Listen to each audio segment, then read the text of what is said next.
안녕하세요. 리히트 책방의 리히트입니다. 오늘은 이건 도대체 무슨 의미지? 두 번째입니다. 이건 도대체 무슨 의미지? 두 번째는 칼 마르크스의 노동가치설입니다. 앞으로 막스의 이론적인 부분을 종종 다루려고 합니다. 왜냐하면 이분은 아직도 세계적으로 영향을 끼치고 있잖아요. 근데 오해하거나 왜곡되는 경우가 많은 것 같아서 앞으로 여러 책을 참고해서 막스의 이론을 영상으로 만들어 보려고 합니다. 그러면 칼 막스의 노동가치설 바로 시작하겠습니다. 먼저 하나의 망치가 있다고 생각해 봅시다. 이 망치는 하나의 사용가치를 가지고 있는데요. 다시 말해서 망치의 사용가치는 어떤 것을 고정시키는 데 있죠. 하나의 밀 또한 망치와 같은 사용가치를 가지고 있습니다. 이 밀 자체를 빻아서 밀가루로 만들고 그걸로 빵이나 과자를 만들 수 있죠. 그래서 사용가치를 가진 물품은 오로지 소비나 사용에서만 실현이 됩니다.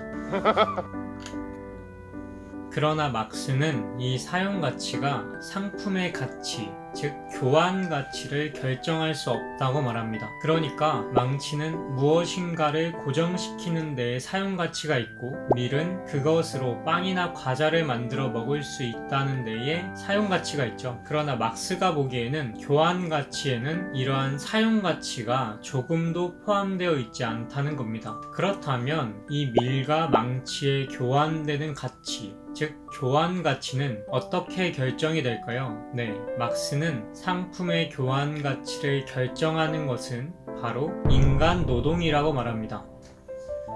그렇기 때문에 마르크스는 자본론에서 이렇게 말합니다.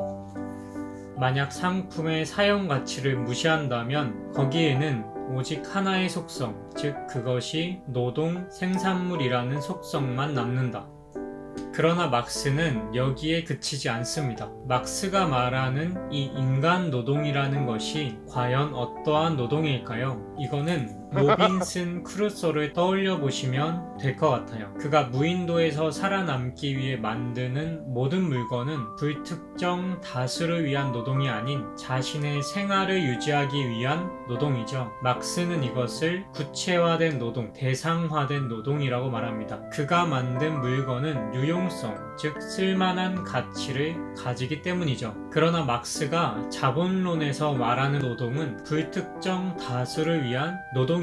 이때 생산된 물건에서 유용성은 사라집니다. 왜냐하면 이 물건은 사용하기 위함이 아니라 시장에 나가 상품으로 판매될 물건이기 때문입니다. 즉, 이 노동 생산물은 사용가치가 아닌 교환가치로서 시장에 나가게 됩니다. 그렇기 때문에 막스는 다음과 같이 말합니다. 이들 노동은 더 이상 서로 구별되지 않는 동일한 종류의 노동, 즉 추상적 인간 노동으로 환원된다. 그렇기 때문에 시장에 나오는 모든 상품은 하나의 가치를 지니게 됩니다. 그 상품의 가치는 그 속에 인간의 노동력이 지출되었다는 것, 그러니까 인간 노동이 그것들 속에 퇴적되어 있다는 것으로 가치가 결정된다는 겁니다. 모든 노동 생산물은 그들에게 공통적인 이런 사회적 실체가 응고되어 있다는 점에서 가치, 즉 상품 가치가 됩니다. 여기까지의 내용을 한번 쉽게 설명해 볼까요? 네, 이 자를 가지고 한번 설명해 보겠습니다. 제가 만약에 이거는 제가 책을 볼 때 쓰는 자인데요. 이게 절연 테이프고요. 네, 그러니까 스탠드의 빛이 여기에 반사되면 밑줄을 칠 때 되게 눈이 아프더라고요. 그래서 이렇게 테이프를 붙여놨습니다. 돌아와서요. 제가 만약에 이 자를 만든다고 한다면 저는 이것을 어떤 것에 길이를 재기 위해서 혹은 책에 줄을 긋기 위해서 사용할 겁니다. 그러니까 이 자는 제가 만들어서 제가 사용할 경우에는 사용 가치가 됩니다. 근데 이 자를 가지고 길이를 잴 수 있다는 것과 책에 밑줄을 그을 수 있다는 그 사용 가치가 이 자가 시장에 나가서 팔릴 수 있는 가치를 결정한다는 것은 아니라는 겁니다. 그러니까 이 자의 사용 가치가 시장에 나가 교환될 수 있는 가치가 된다는 건 아니라는 거죠. 막스에 따르면요. 그렇다면 이 사용가치를 배제한 이 자의 교환가치는 어디로부터 올 수 있느냐는 것이 막스의 질문이었습니다. 자가 재기 위한 것도 아니고 저 같은 경우에는 이제 이거를 책에다 대고 밑줄을 긋는데요. 그러한 사용가치가 전부 다 배제되어 버린 자의 교환가치는 도대체 어떤 걸로부터 그 가치가 결정이 될까요? 네, 바로 여기 안에 든 인간의 노동력이 그 상품의 가치를 결정한다는 겁니다. 그러니까 이게 길이를 재고 이것을 책에 대고 밑줄을 끊는 그 사용가치가 이 자의 상품 가치를 결정하는 게 아니라 이 자를 만들 때 들어간 그 인간 노동, 이 인간 노동만이 상품 가치가 될 수 있다는 겁니다. 그렇다면 하나의 상품에 들어있는 가치의 크기는 어떻게 측정할까요?